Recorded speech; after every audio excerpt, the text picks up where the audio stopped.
Pertemuan kita hari ini masih berbicara tentang keluarga Kristen.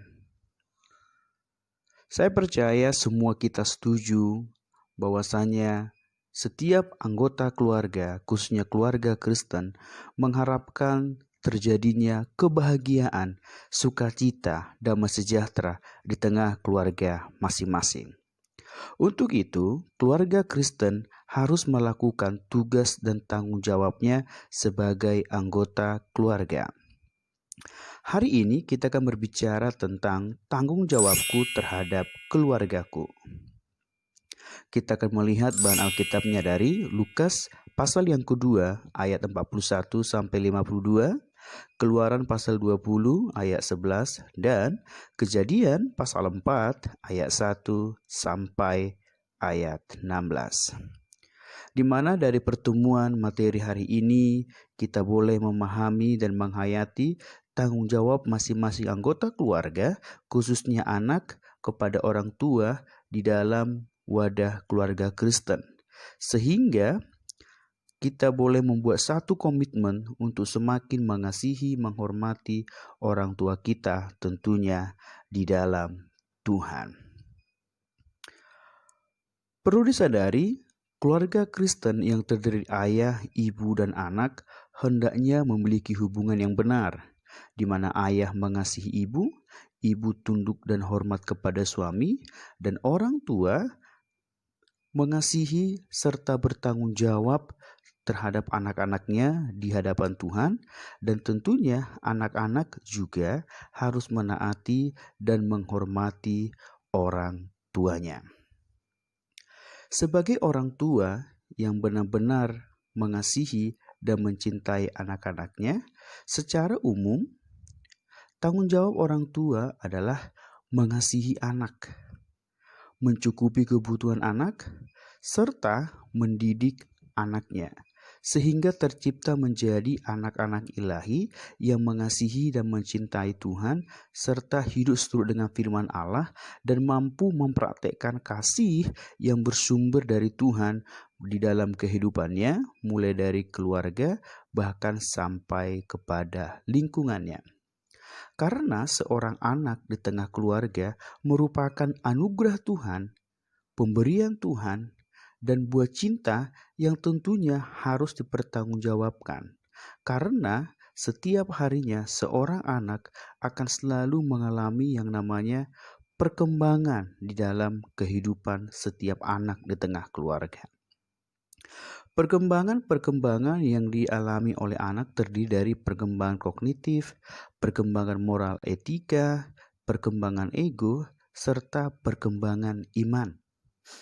Perkembangan ini akhirnya membuat atau menciptakan seorang anak menjadi pribadi yang tentunya memiliki keinginan, pola pikir, dan kemauan yang memungkinkan bertolak belakang dengan keharapan dan kemauan orang tuanya. Seorang anak yang berkembang secara kognitif, moral etika, bahkan ego dan imannya diharapkan ketika berkembang tidak bertentangan dengan kebenaran firman Allah. Namun seiring dengan berkembangnya, seiring dengan bertambahnya usia, bahkan juga bertambahnya intelektualnya, emosionalnya, egonya, bahkan spiritualnya, dibarengi juga sejalan dengan kebenaran firman Tuhan. Perkembangan ini diharapkan membuat seorang anak turut ambil bagian membuat keluarganya berbahagia dengan cara menunjukkan tanggung jawab yang benar di hadapan Tuhan.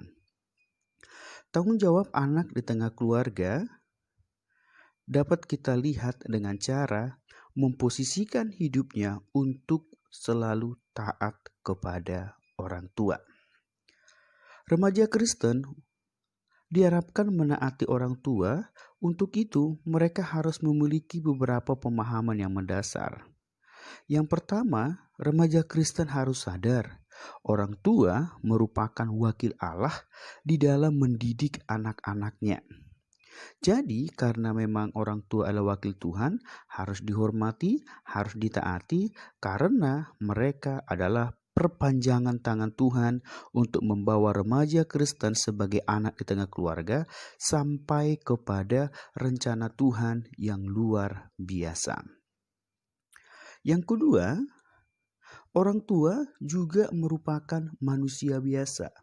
Artinya, orang tua memungkinkan saja melakukan kesalahan, kekurangan, atau tidak bisa tampil seperti yang diharapkan oleh anak-anaknya. Mereka bukanlah manusia super yang selalu menyediakan atau tampil sempurna di hadapan anak-anaknya. Mereka bukan superhero, tapi manusia biasa. Jadi kalau mereka melakukan kesalahan, kekurangan dari setiap tindak perilaku ketika mendidik anak-anaknya merupakan suatu hal yang manusiawi. Dan ini menunjukkan mereka juga harus dikasihi, dihormati, ditaati, dan didukung tentunya. Dan satu hal yang tidak boleh dilupakan, ternyata orang tua kita semakin hari akan semakin tua.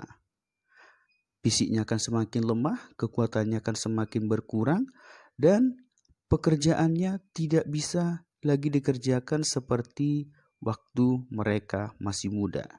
Seiring bertambahnya waktu, usia semakin bertambah, tentunya mereka akan semakin lemah dalam hal kemampuan, bahkan juga kekuatan, dan tentunya membutuhkan perhatian dari anak-anak yang mereka kasihi. Ini menunjukkan seorang anak tidak boleh melupakan setiap kasih dan jasa orang tua. Memang kita tidak bisa membalas semua kebaikan mereka. Namun ketika kita menaati mereka, itu akan membuat mereka semakin baik dan bersuka cita. Dan tentunya kita harus memperhatikan hidup mereka kelak ketika mereka memasuki usia yang sudah lanjut. Nah, selain kita menaati orang tua, remaja Kristen juga harus menunjukkan suatu sikap yang benar. Alkitab mencatat dalam Keluaran 20 ayat 1-17 dikatakan, "Hormatilah ayah dan ibumu supaya lanjut umurmu di tanah yang diberikan Tuhan Allahmu kepadamu." Keluaran 20 ayat 12.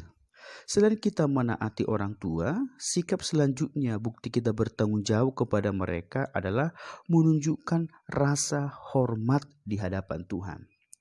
Apa yang dimaksud dengan rasa hormat dalam konteks ayat ini? Kita boleh melihat dengan cara anak harus bersikap santun kepada orang tua. Tidak boleh kasar, tidak boleh jahat, namun mereka harus bersikap sopan kepada orang tua karena mereka seperti yang disebutkan tadi adalah wakilnya Tuhan. Sikap hormat ditunjukkan dengan cara mereka juga harus bertanggung jawab atas kelangsungan hidup orang tua. Jadi, anak yang menghormati orang tua juga harus memikirkan hal-hal yang baik, hal-hal yang indah, hal-hal yang menyenangkan hati orang tuanya yang akan dia kerjakan ketika mereka memasuki usia tua. Bagaimana caranya? Sejak hari ini mari sebagai anak di tengah keluarga belajar sungguh-sungguh, belajar dengan sepenuh hati, raih pekerjaan yang baik sehingga nantinya mampu membahagiakan orang tua ketika mereka membutuhkan perhatian dari kita. Bahkan hal yang ketiga, bukti kita menghormati orang tua adalah dengan cara menghargai dan mengakui kewibawaan orang tua. Kenapa? Karena memang mereka adalah orang tua kita. Kalau bukan anak yang menghargai orang tua, siapa lagi? Mari kita akui bahwasanya orang tua adalah utusan Tuhan yang akan menjadi pendidik bagi setiap kita. Mari doakan mereka sehingga mereka tetap dimampukan oleh Tuhan menjadi perpanjangan tangan membawa setiap anak-anaknya indah di hadapan Tuhan. Hal ini juga dikuatkan dalam bahan Alkitab. Kalau kita baca dalam Lukas 2 41-52, ternyata dinyatakan di sana Menghormati orang tua dapat ditunjukkan dengan cara mengikuti jejak orang tua untuk boleh beribadah bersama-sama. Hal ini sudah ditunjukkan oleh Yesus dalam Lukas pasal 24:952 ketika orang tuanya beribadah. Yesus juga ikut serta. Bahkan pada umur 12 tahun, Yesus sangat suka di rumah ibadah, bahkan bercerita tentang firman Tuhan kepada orang-orang ahli-ahli Taurat di rumah ibadah pada zaman itu. Kemudian Keluaran 20 ayat 12, Alkitab menyatakan bahwasanya untuk menghormati orang tua, mari untuk tidak menyakiti hati orang tua. Namun kebalikannya, kita harus membahagiakan mereka, jangan mendukakan. Kejadian 4 ayat 1-16, menghormati orang tua juga ditunjukkan dengan cara hidup rukun dengan saudara. Perlu disampaikan, ternyata orang tua bisa sakit, bisa lemah, bukan karena mereka memiliki penyakit yang ada dalam tubuh, tapi ada beberapa disebabkan karena anak-anaknya yang tidak bisa diatur, selalu bertengkar, selalu ribut, dan ternyata membuat hati orang tua sakit. Namun ketika anak-anaknya hidup rukun, kompak, dan sekata, itu sangat membahagiakan orang tua. Karena Alkitab sangat menekankan untuk menaati dan menghormati orang tua sebagai bukti tanggung jawab. Mari tunjukkan komitmen untuk mengasihi mereka, menaati mereka, dan buat rancangan yang luar biasa untuk hidup mereka bahagia hari ini, esok, bahkan sampai usia tua mereka. Demikian materi hari ini. Mari berdoa bagi orang tuamu, buktikan kau mengasihi mereka dengan tunjukkan tanggung jawab secara nyata. Tentunya dengan campur tangan Tuhan Yesus Kristus. Tuhan Yesus memberkati.